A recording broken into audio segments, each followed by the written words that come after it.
Umbrales Academy, institución de referencia en neuroeducación y formación continua en América Latina, se honra al recibir a la maestra Alejandra Ábalos Rogel en sus programas académicos. Especialista en didáctica de las matemáticas, formación docente y gestión escolar, cuenta con una sólida trayectoria en docencia, investigación y diseño curricular en educación básica y superior. Es maestra en ciencias con especialidad en investigaciones educativas por el CINVESTAB y egresada de la UNAM. Actualmente, es profesora de matemáticas y didáctica de las matemáticas en la Escuela Normal Superior de México, donde también es docente en programas de posgrado en formación docente. Ha dirigido tesis de licenciatura, especialización y maestría, participado en el diseño curricular de programas de posgrado y en la elaboración de los programas de matemáticas para la educación básica. Es miembro del Consejo Consultivo Interinstitucional de Matemáticas y ha publicado artículos en revistas especializadas en educación y enseñanza de las matemáticas. La alianza entre el prestigio de Umbrales Academy y la trayectoria de la maestra Alejandra Ábalos garantiza un espacio de aprendizaje e innovación que beneficiará a docentes y profesionales de la educación en la región.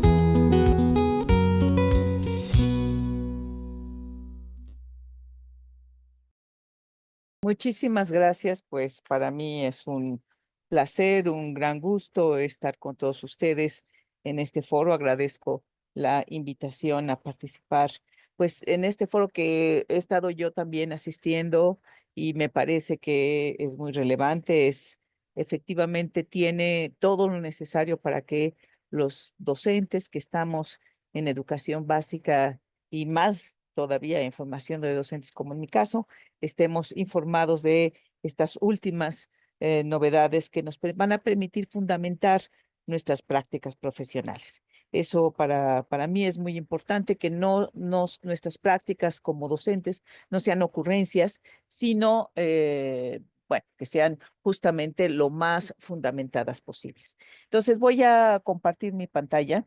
Yo les agradezco con esto la posibilidad de estar con ustedes. Y bueno, creo que ahí ya se ve, ¿verdad, maestro Leonardo? Bien, Sí, doctora, se ve muy bien. gracias. Entonces, el tema que voy a trabajar el día de hoy se llama cognición matemática en educación básica y es un tema que es muy relevante para todos nosotros. Agradezco mucho la oportunidad. Tengo 4 propósitos, voy a ir un poco rápido porque sí, fue una petición de Instituto Umbrales, de la UNAM y de la OI, que trabajara yo estos aspectos en esta conferencia. Primero, me interesa trabajar estos elementos desde las neurociencias para entender el aprendizaje de las matemáticas. Particularmente voy a centrarme en el área de geometría, que es un área en la cual soy más o menos experta. Al menos me gusta. También voy a trabajar acerca de la naturaleza multimodal de la cognición geométrica y me interesa también trabajar este aspecto de la memoria en el trabajo matemático. La memoria ha sido un aspecto que no, como les dijera yo, que ha sido como un poco satanizado en los últimos años y nos parece que el trabajo de la memoria es un trabajo muy importante. Ahorita lo vamos a ver por qué. ¿Y qué implicaciones tiene esto qué implicaciones tiene para la enseñanza de las matemáticas? Quisiera yo comenzar con un análisis que se llama un análisis filogenético de lo que es la geometría. Este análisis filogenético nos va a permitir entender qué ha sido la geometría en diversos momentos de la humanidad. Nos hemos dado cuenta que todas las culturas dan cuenta de formas geométricas. No importa si se trata de culturas así fuertemente avanzadas, sino incluso culturas más locales, dan cuenta de formas. Lo hemos visto, por ejemplo, en las artesanías, el trabajo de los chicos, en fin, o sea, todas las culturas y todos los hombres dan cuenta de formas. Y finalmente la forma es una abstracción, una abstracción. Y además no solamente dan cuenta de formas, sino también dan cuenta de relaciones intra e interfigurales. Les estoy poniendo aquí la imagen justamente lo que se llama el teorema o lo que conocemos como teorema de Pitágoras. Vean ustedes que de las primeras rastros del teorema de Pitágoras estamos hablando de los babilonios. Vean ustedes que ahí hay los números con escritura cuneiforme y estamos hablando del 3700 antes de Cristo. O sea, 4000 años antes de Cristo. O sea, estamos hablando pues así que de muchos siglos, de muchos años. Los humanos ya trabajaban con el teorema de Pitágoras y vean ustedes que ya hay una demostración del teorema de Pitágoras por los babilonios. Vean ustedes el calendario azteca. El calendario azteca está datado como del 1200 después de Cristo. Sin embargo, el calendario azteca resume todos los conocimientos que se tenían hasta esta época, matemáticos, astronómicos, en fin, y geométricos. Y entonces veamos, ahí señalé con algunos puntos justamente los elementos involucrados con el teorema de Pitágoras en esta cultura. Esta cultura no tiene influencia indoeuropea, sino es una cultura aparte. Y veamos cómo está justamente el teorema de Pitágoras. También lo tenemos en el 200 antes de Cristo en China, y el teorema de Pitágoras en los elementos de Euclides, que son del 500 antes de Cristo. Entonces, vean ustedes cómo todas las culturas dan cuenta de justamente las relaciones que existen en los triángulos, rectángulos, y cómo se dan y cómo se explican, cómo se muestran, ¿no? Y eso pues nos parece muy importante. Creo que ahí está. Entonces, una vez que hemos identificado que no solamente todas las culturas tienen esto, sino que también en general los seres vivos tienen algo que se le llama computan, es decir, perciben de su entorno la información que les permite sobrevivir. Es decir, árboles, justamente sus raíces ven hacia dónde está el agua, incluso seres unicelulares saben si el medio donde están les ayuda o no les ayuda, en fin, donde hay comida. Y los seres humanos también, o sea, los seres humanos también perciben. Pero ¿cómo perciben las formas los seres humanos? Entonces, investigaciones como las de Jaene y Puse, por ejemplo, retomadas ahorita por Strom, gracias a esta imagenología, nos damos cuenta que hay algunas áreas cerebrales, como las del lóbulo parietal izquierdo, que se asocian con sensaciones somáticas y funciones complejas. Por ejemplo, vean ustedes ahí se señala, se prende la zona cerebral donde se identifican los objetos y las caras. Entonces, esto es innato, digamos, forma parte de la estructura cerebral del ser humano. Y ahí se desarrollan algunas funciones complejas como funciones multimodales sensoriales como visual, auditiva, táctil, la comprensión del lenguaje, la atención, los cálculos numéricos, la conciencia espacial. Entonces, ahí lo recupera Butterworth en esto, ¿no? En general, nosotros identificamos que desde las neurociencias en la corteza y la neocorteza cerebrales, pues es la parte del cerebro que se asocia con estas actividades cognitivas superiores, como la atención, la síntesis, la planificación, la imaginación espacial, el lenguaje. Sin embargo, vean ustedes que estos aspectos que son innatos por la especie, de entrada, digamos, las imágenes, por ejemplo, las tomografías, en fin, nos permiten identificar que hay zonas como específicas que son innatas por la especie. Vean que en un lóbulo, vean la imagen, un lóbulo está asociado, por ejemplo, a esta área del lenguaje y el cálculo matemático exacto en uno de los lóbulos, y en el otro lóbulo está la visualización y el análisis espacial. O sea que de manera innata, por la especie, nosotros tenemos localizadas en el cerebro algunas. Sin embargo, por este principio de la plasticidad cerebral, las experiencias externas permiten la construcción de nuevas conexiones neuronales, particularmente las conexiones intralobulares, y muchas de estas se dan en las fisuras, por ejemplo, ¿no? Se localizan o se han localizado algunas cosas, algunos vínculos en algunas fisuras, pero lo que me parece importante o lo relevante decirles es que estas experiencias son las que permiten la construcción de nuevas conexiones neuronales. Y esto es muy importante porque justamente el desarrollo entonces de los hombres, de los seres humanos, va a depender justamente de esto, ¿no? Permítanme un segundo, es que no, ahí está. Entonces, estos hay elementos desde las neurociencias que nos van a permitir entonces entender el aprendizaje de las matemáticas. Primero, pues hay la percepción de las formas que es innata. Sin embargo, la representación de esas formas es construida culturalmente. O sea, se establecen nuevas conexiones entre áreas de percepción y áreas del lenguaje que generan entonces robustez en nuevas zonas cerebrales. Entonces, esto nos parece interesante, que lo externo va a permitir justamente que se activen, se establezcan, se vuelvan robustas nuevas zonas cerebrales. Y también las relaciones intra e interfigurales, o sea, cuando nosotros establecemos con los chicos, con las niñas y los niños, una serie de conexiones, de identificación de regularidades, de patrones, por ejemplo, la simetría, nos va a permitir nuevas conexiones entre otras áreas, por ejemplo, las áreas de percepción y las áreas de razonamiento que están en lóbulos o en lugares distintos del cerebro.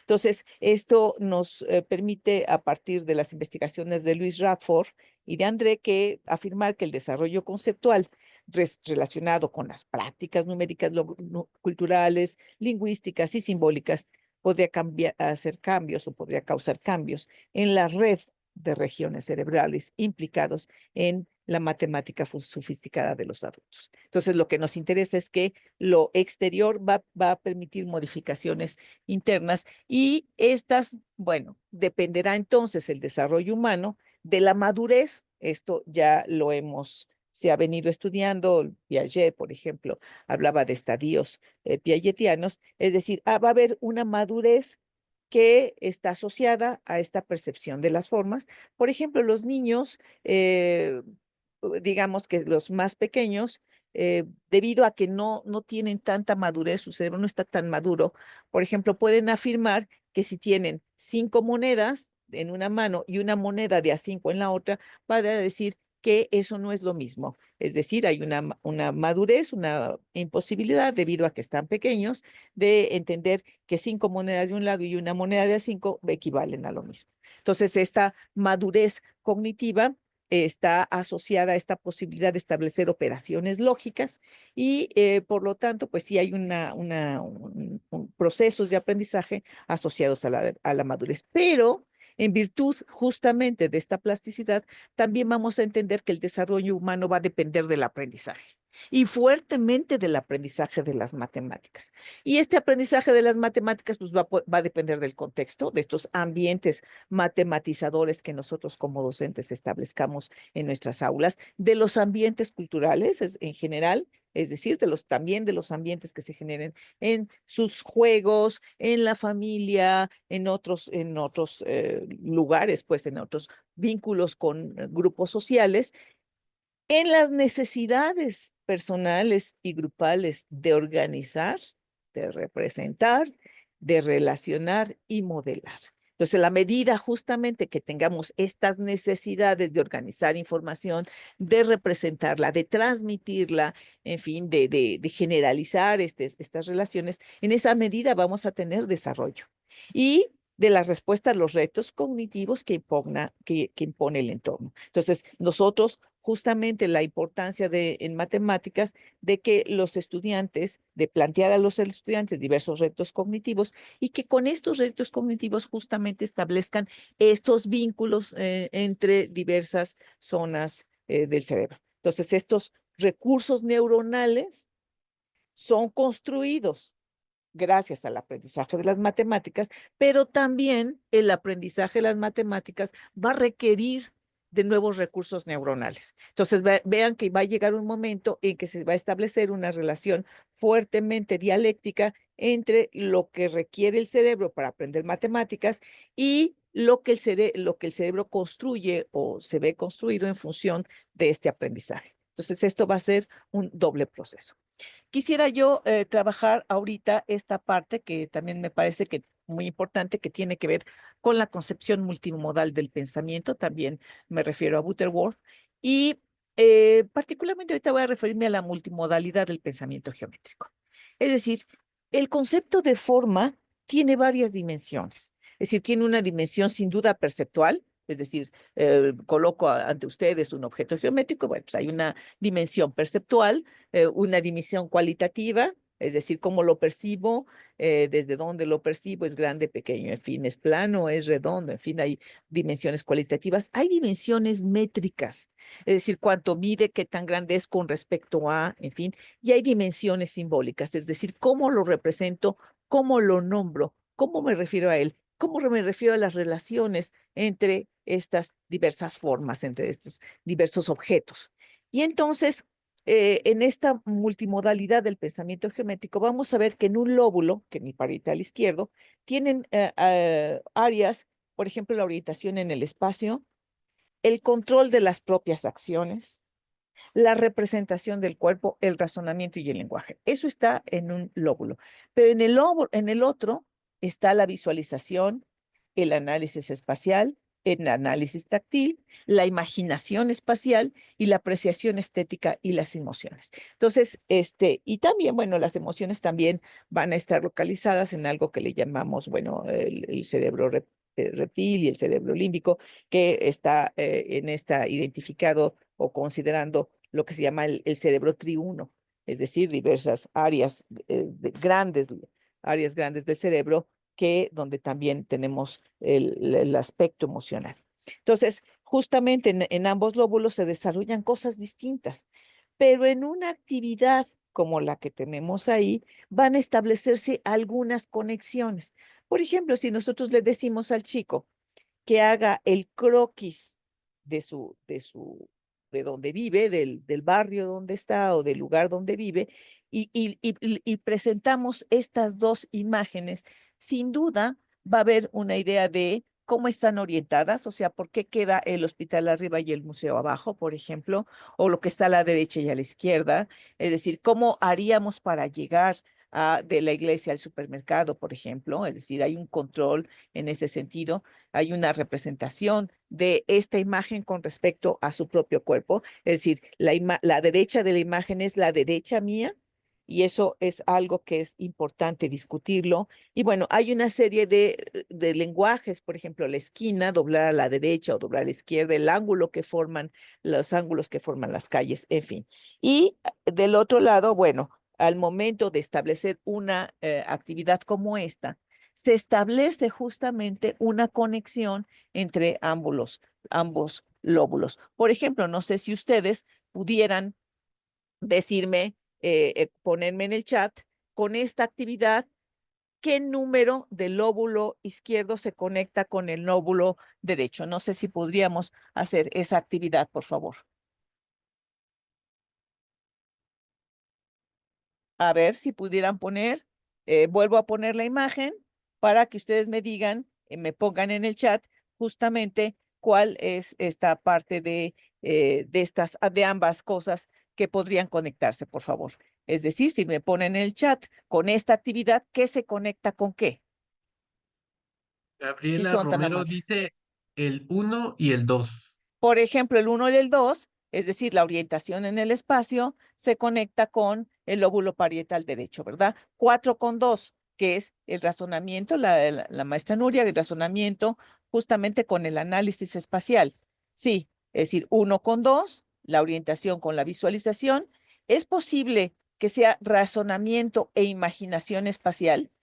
Vean ustedes, imaginación espacial tiene que ver con la posibilidad de tener la representación tridimensional y su correspondencia con representaciones bidimensionales. Entonces, lo que vemos aquí abajo, en la imagen de abajo, es justamente una representación de la tercera dimensión en el espacio. Entonces, esto tiene una serie de códigos, la segunda imagen, tiene una serie de códigos que representan lo que nosotros podríamos tener en términos de imaginación en la tercera dimensión. De hecho, nosotros podríamos establecer una correspondencia entre este lenguaje que está en la primera imagen, una representación de la primera imagen, con la representación de la segunda imagen. Y esta correspondencia nos permite, por ejemplo, tener la idea de razonamiento, un vínculo de razonamiento con imaginación espacial. Entonces, vean ustedes que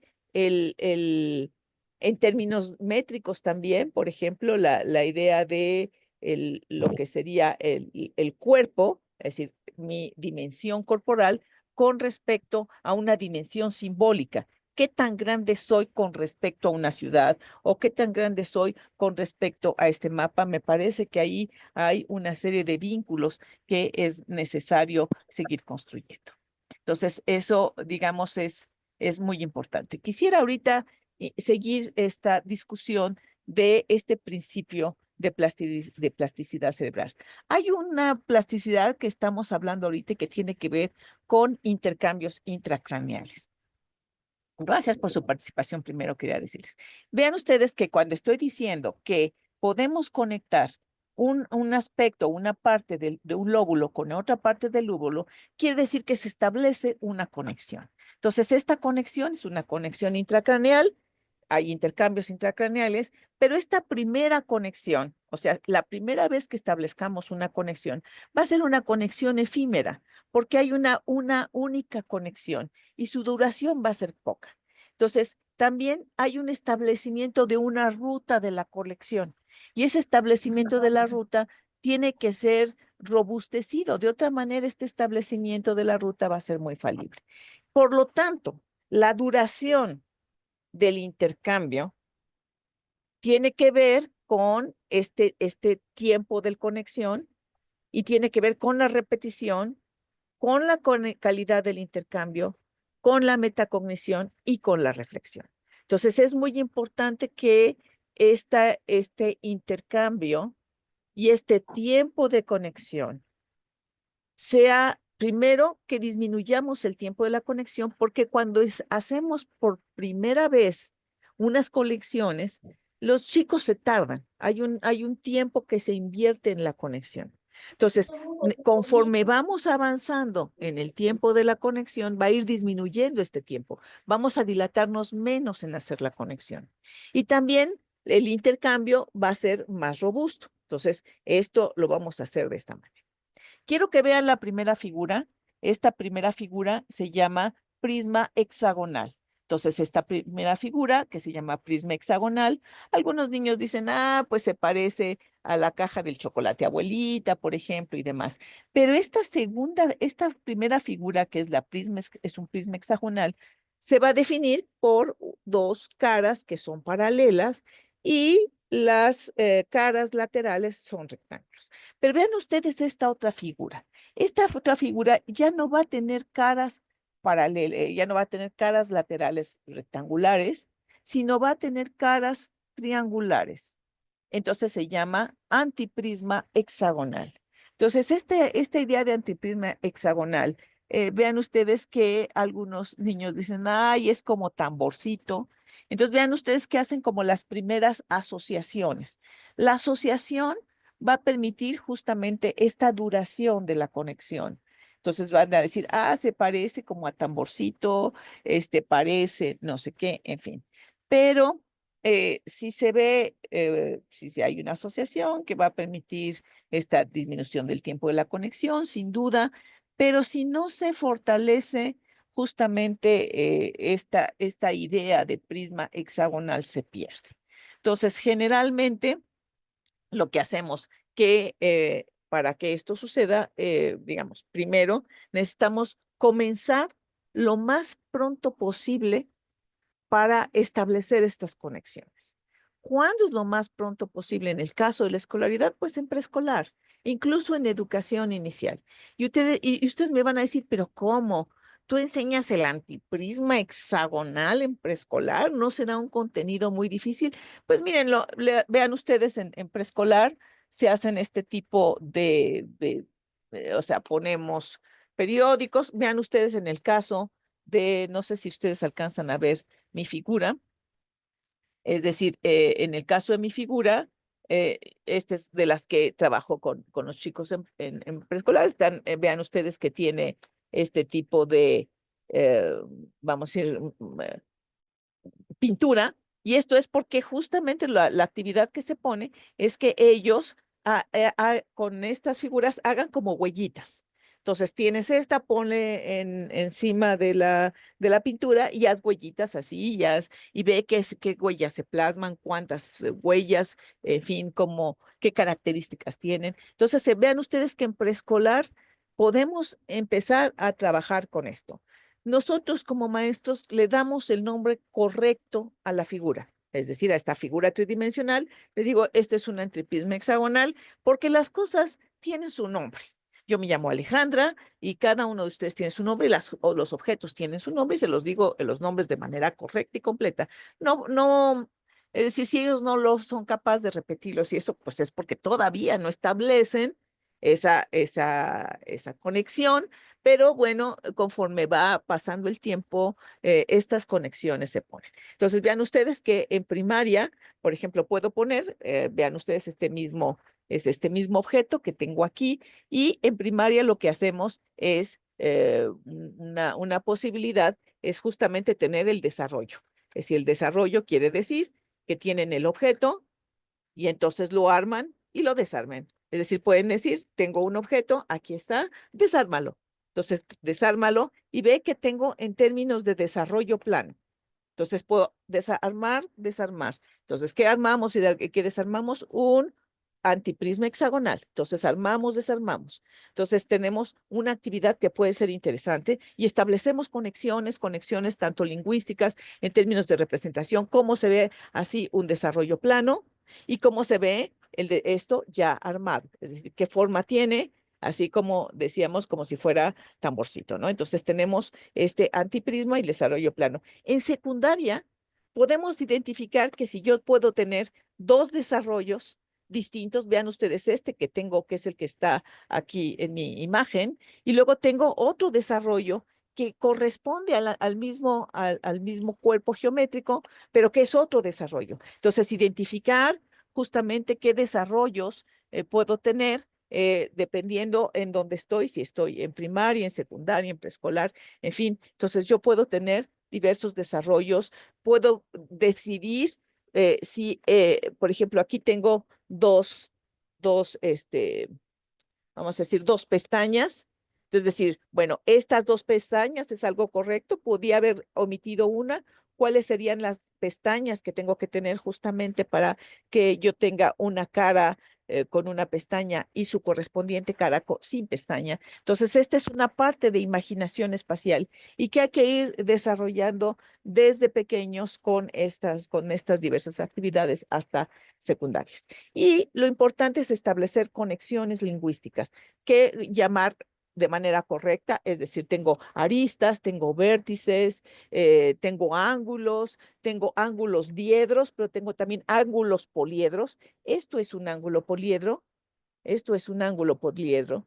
Es decir, yo puedo tener, estos son ángulos planos y estos los que son como libros, se llaman ángulos diedros, y cuando ya tengo más de tres caras, esto es un ángulo poliedro. Entonces, yo puedo irle nombrando de manera correcta y establecemos conexiones lingüísticas y representaciones geométricas diversas, que eso también es importante. Entonces, les decía yo que entonces tengo procesos intracraneales que entonces tendrán que ver con memoria a corto y largo plazo. Es decir, tengo esta relación entre atención y memoria que va a ser muy importante y procesos extracraneales que tiene que ver justamente con la memoria procedimental, es decir, cuáles son los diferentes pasos que voy a seguir para determinada construcción o determinados procesos.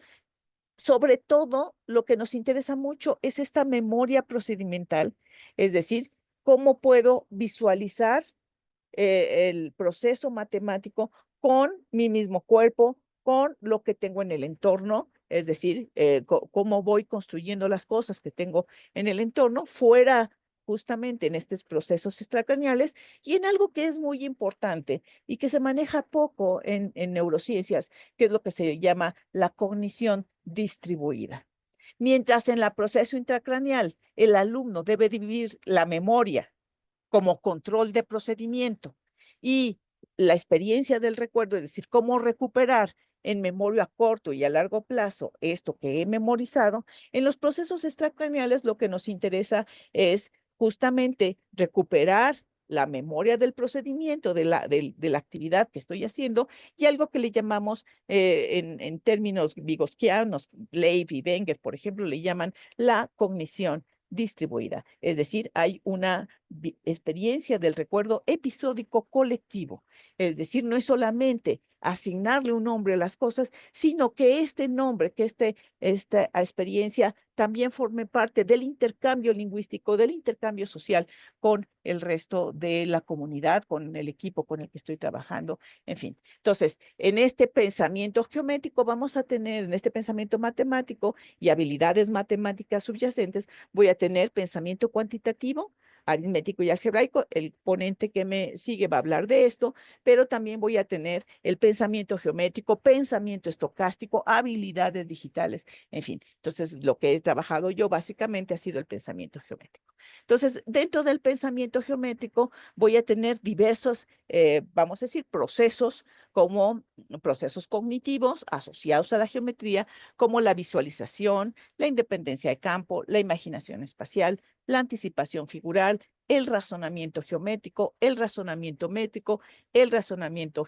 deductivo y la geometría dinámica. En estos procesos de pensamiento geométrico va a haber sin duda momentos de alfabetización matemática muy interesante. Es decir, va a haber la comunicación visual, va a haber construcciones, sin duda, va a haber representaciones y notaciones. No es lo mismo la representación y la notación. Por ejemplo, en el caso de lo que es las figuras geométricas, esto, justamente el desarrollo plano, es una representación. Es una representación de la tercera dimensión en el plano. Entonces, pero puede haber otras representaciones y puede haber notaciones matemáticas. Es decir, por ejemplo, una notación lingüística, matemática, que se refiere a un triángulo. Por ejemplo, yo tengo el triángulo ABC. Entonces, yo ahí tengo una notación que tiene que ver con o está asociada con un trabajo en torno a una representación. Entonces, voy a ver brevemente este tipo de visualización bueno, cada uno de estos elementos de lo que sería el razonamiento geométrico, la percepción geométrica, la cognición geométrica, y entonces vean ustedes que hay un trabajo, por ejemplo, de visualización. Los niños más pequeños, esta es una actividad, la primera, que es como la del cohete, es una actividad que ponemos frecuentemente a los niños pequeños de preescolar y a los de primaria, porque nosotros les pedimos que prolonguen las líneas rectas. Es decir, para ellos, estas dos líneas rectas están de este lado y de este lado, del lado derecho y del lado izquierdo, justamente no necesariamente para ellos tienen continuidad. Hay un proceso en el cual se requiere que vean algo que no está ahí. Es decir, da continuidad igual a esta recta vertical, a este segmento vertical que está aquí arriba y abajo. Entonces, darle la continuidad es una actividad que es importante con los estudiantes, con las y los niños, porque esto les permite mirar esto que no está todavía. Vean ustedes en este pedazo de triángulo, es decir, es un triángulo, y nosotros les pedimos que prolonguen los segmentos de tal manera que puedan encontrar el tercer vértice del triángulo. Esta es una actividad también que es complicada para los niños de los primeros grados porque no miran o no pueden anticipar, no pueden mirar que esto justamente puede tener un tercer punto y que ese tercer punto me va a construir el triángulo. En el caso de esta representación de la tercera dimensión, tenemos un paralelepípedo, justamente ahí va a haber un problema muy fuerte en términos de proceso de visualización, porque no todos identifican o no todos tienen el código de la tercera dimensión. Esto tiene un código. La tercera dimensión es puesta así, es lo que se le llama una proyección ortogonal, es decir, una representación de la tercera dimensión en el plano. Y por ejemplo, este segmento tiene una inclinación. Entonces, ahí hay un código de la comunicación visual que es importante que los alumnos establezcan. Y otro aspecto de la visualización tiene que ver con algunas relaciones intrafigurales, por ejemplo, entender o mirar que todos los radios de una circunferencia van siempre a medir lo mismo. Entonces hay una mirada, una identificación que no importa cómo esté colocada la figura va a conservar sus mismas propiedades.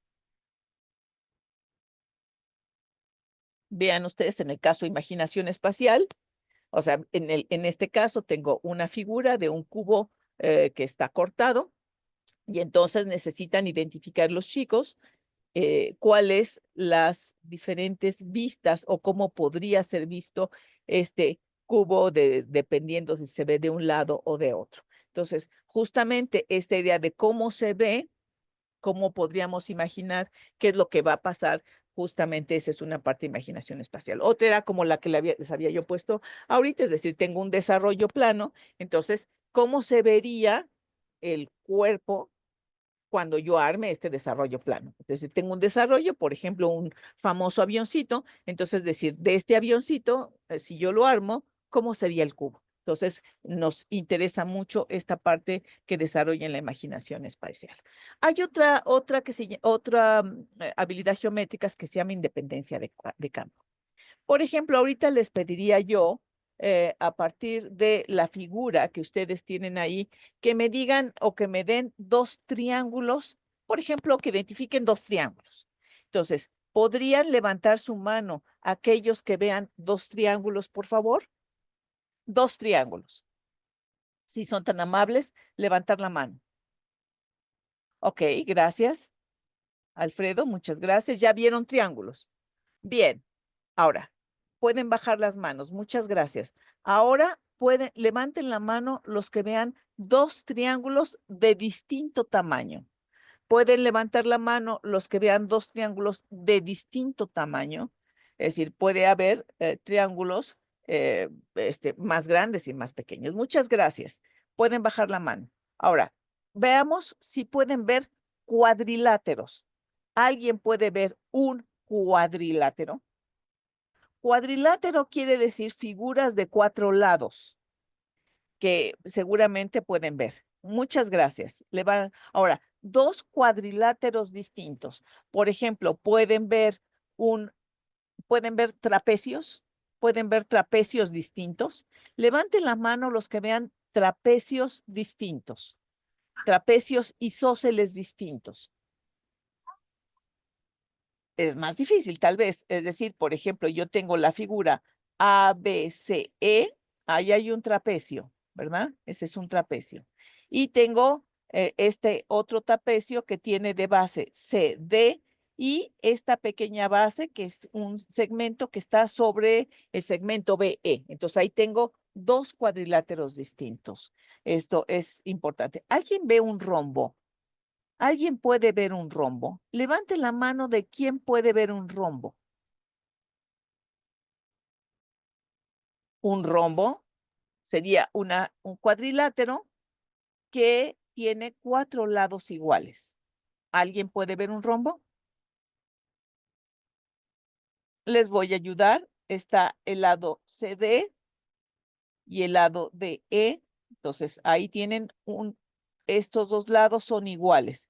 Entonces, necesitaríamos encontrar otros dos lados iguales para que entonces veamos un rombo, porque rombo va a ser justamente un cuadrilátero que tiene los lados iguales. Entonces vean ustedes que aquí en el punto de la intersección de BE con CA, entonces aquí va a haber un punto y en este punto nosotros vamos a poder tener otro de los extremos. Este lado, el lado que está sobre BE y el lado que está sobre AC, ahí vamos a tener justamente un rombo.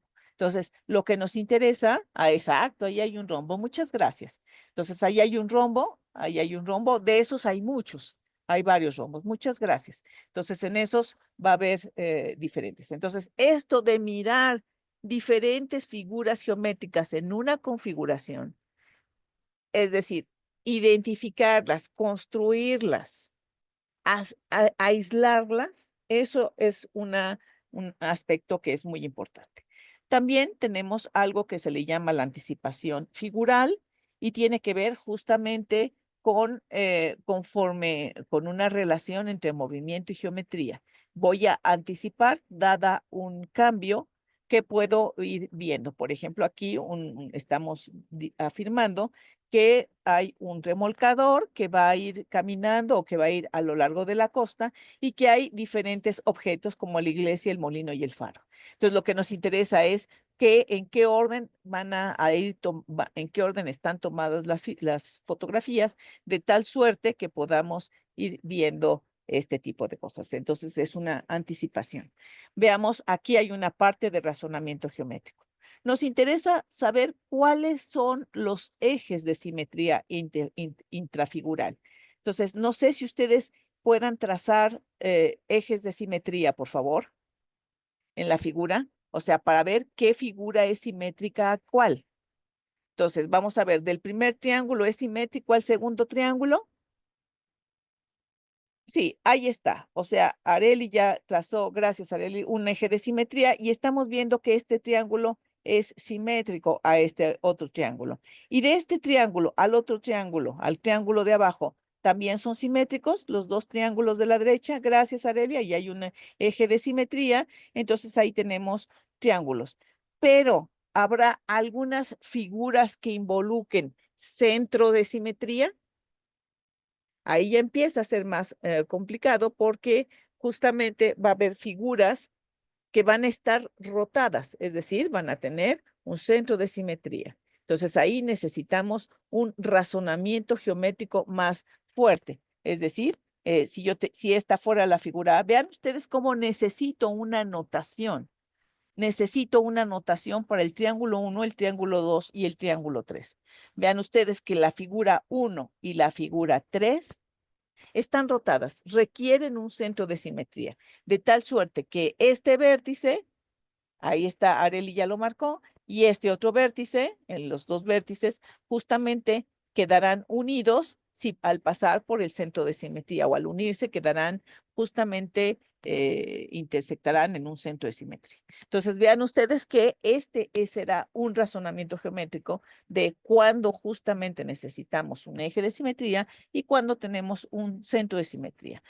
Con este razonamiento métrico, justamente voy a insistir que requiero ya lo que serían las habilidades geométricas o el pensamiento geométrico, requiere de habilidades que empiezan un poco a intersecarse. Es difícil a veces tener un ejemplo puro donde se vea razonamiento métrico y razonamiento geométrico de manera aislada, porque justamente las áreas cerebrales que se ocupan de esto están muy cercanas, entonces es muy difícil esto, pero sí me interesa ver esto, por ejemplo, en este caso.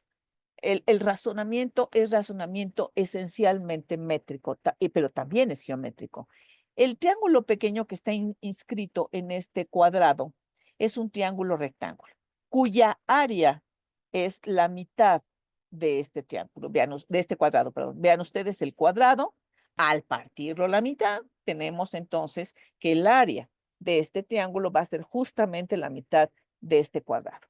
Pero la pregunta es si ¿cuál sería el área de estos dos triángulos que están a un lado? Entonces, si trazamos la paralela, la recta paralela, a la paralela, a otra recta que pasa por el otro lado del cuadrado, veremos que estos tres triángulos comparten la misma altura y comparten la misma base. Por lo tanto, estos tres triángulos, por lo tanto, tienen áreas equivalentes. Sus áreas son iguales. El número, decimos que las áreas son equivalentes y que el valor del área son iguales. Entonces, esto es importante que se establezca la diferencia en matemáticas entre equivalente, igual, en fin, o congruente. De todas maneras, no es necesario que lo entiendan los chicos más pequeños. Conforme vaya avanzando la escolaridad, estas ideas tienen que irse afinando y pues es importante insistirlo. Entonces, vean ustedes que estos tres triángulos, si tienen la misma altura, porque están en paralelas y tienen la misma base, pues van a tener áreas equivalentes. Vean ustedes este triángulo que está como alargadito, que está en la última figura, efectivamente va a tener la mitad del área del rectángulo. Niños más pequeños, justamente que no tienen un desarrollo muy fuerte, se van a dar cuenta que pareciera que no, porque dicen es que está demasiado delgadito, está demasiado picudito y va a ser difícil verlo, pero justamente esta falta de desarrollo, ¿verdad? En los niños, esta falta de madurez, justamente va a impedir esta visualización, pero es gracias a estos intercambios externos como los niños van a tener desarrollo. Vean ustedes ya lo más fuerte de aquí, que es el razonamiento deductivo. El razonamiento deductivo nos parece que es un momento muy fuerte porque involucra no solamente un razonamiento, involucra visualización, involucra razonamiento matemático, razonamiento en general, razonamiento geométrico, razonamiento, pensamiento métrico, en fin, o sea, esto involucra muchos.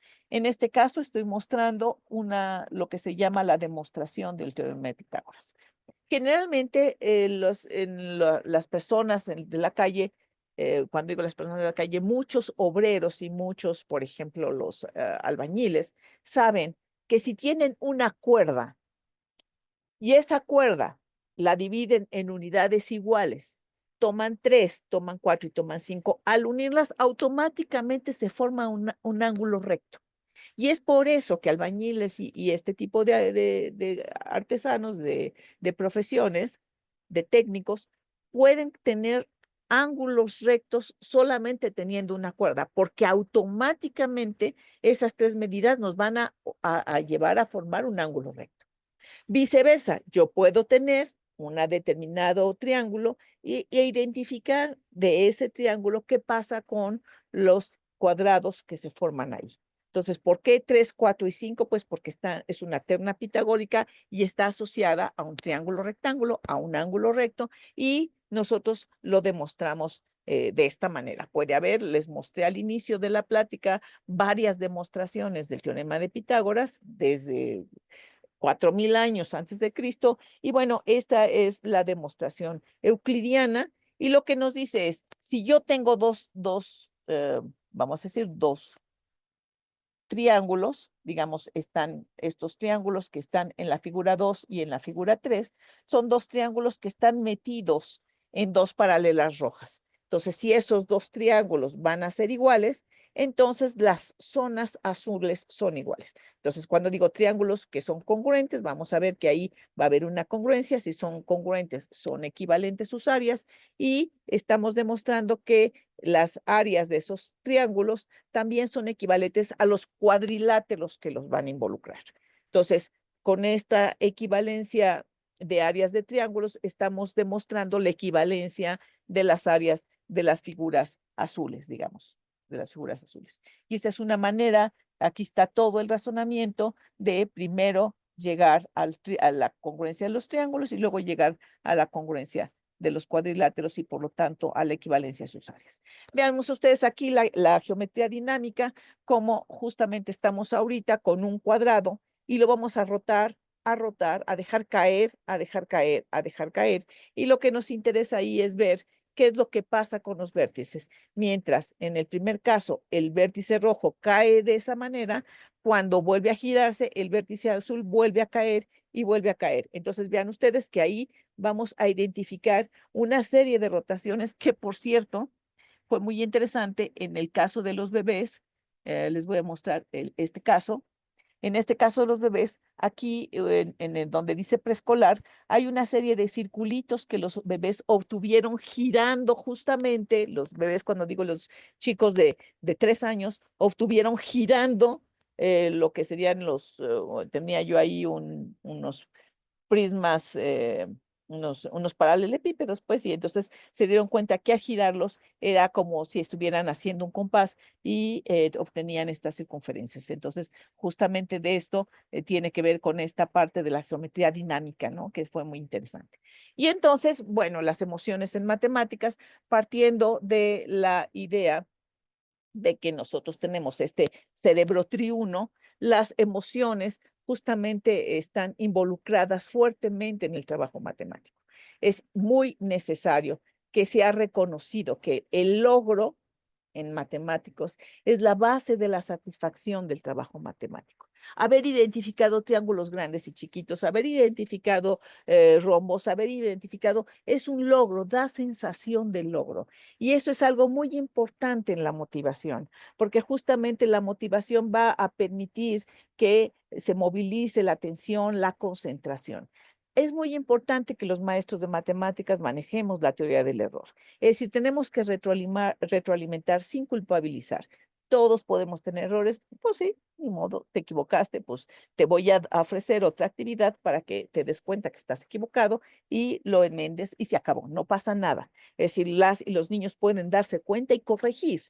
Y es algo que es muy importante, tienen que mirar el trabajo de los otros. Y gracias a mirar el trabajo de sus compañeros, eso les va a permitir también rectificar sus propios procedimientos. Entonces, la socialización es importantísimo. El trabajo por proyectos siempre va a ser motivante, pero no es recomendable estar en modo de proyecto permanentemente. O sea, estar así, estoy en modo de proyecto y los centros de interés y no sé qué, no es conveniente. Es decir, tiene que haber momentos de reflexión, de sistematización y pues sí de memorización, ni modo. Aquí pongo ejemplos de proyectos STEAM, el trabajo que se está ofreciendo ahorita en la educación preescolar es el trabajo por rincones y el trabajo por centros de interés. Valdría la pena que en las diversas, en los otros niveles también se retome el proyecto, el trabajo por los rincones. Aquí tenemos con los chicos el rincón de las matemáticas, que puede estar instalado también perfectamente en primaria. Vean ustedes